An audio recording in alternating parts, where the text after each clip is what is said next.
سلامونه احترامات هیله ده چې ټول به روغ جوړ او خوشحاله به اوسئ. قدرمنو هیوادوالو، نن هغه کورنۍ ته راغلی یم چې مخکې ما د دې ویډیو شیر کړی و چې د زوی د ستوني عملیات یې کړی و. نو یو بااحساسه ورور مرسته رالېږلی دی. دغه مرسته موږ دغه خورکۍ ته ورکوو. احساسات یې له تاسو سره شریکوو. له موږ سره اوسئ. السلام علیکم. وعلیکم السلام. څنګه یې خورې؟ ښه یې؟ ښه یم خورې، څنګه ښه یې؟ ماشومان ښه دي؟ ښه یې، شکر تاسو ښه؟ مننه، خوشحاله اوسئ. ژوند زندګي څنګه تېرېږي؟ والله تېرېږي نو ګرځو نو غریبانان خلک یو. هغه زوی دې څنګه دی؟ والله هغه هم مریض دی، هېڅ ښه نه دی، همسې جاړي. ښه خورکۍ ستاسو ویډیو موږ شیر کړی و، نو یو بااحساسه ورور مرسته رالېږلی دی. دغه پیسې واخلئ، خپل د هغه زوی علاج وکړئ، دغه وشمارئ او څومره ترې خوشحاله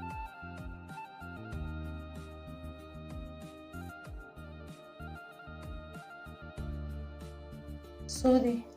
دا 15,000 روپۍ دي. ښه هغه ورور ته څه ویل غواړې چې دغه مرسته تاسو ته د دغه ورور نه موږ ډېره خوشحاله کوو، دغه ورور نه ډېره مننه چې موږ سره یې مرسته وکړه او زموږ د غریبانو پوښتنه یې وکړه. د دغه ورور نه موږ ډېره مننه کوو چې زموږ د ماشوم علاج دپاره دې دومره مرسته رالېږلې ده.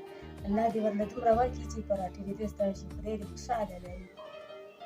ښه د هغې ورور څخه نړۍ مننه کوم چې د دې خورکۍ سره مرسته کړې ده. الله دې ورته جنت الفردوس په نصیب کړي. الله دې ورته ډېر ورکړي او خپل هدفه پورې ورسېږي. هیله کوم هېوادوالو چې تاسو هم مرسته وکړئ. که چېرې غواړئ مرسته وکړئ نو زما د وټساپ شمېره ده 080 90 9 2 2 8 د لیدو څخه مننه.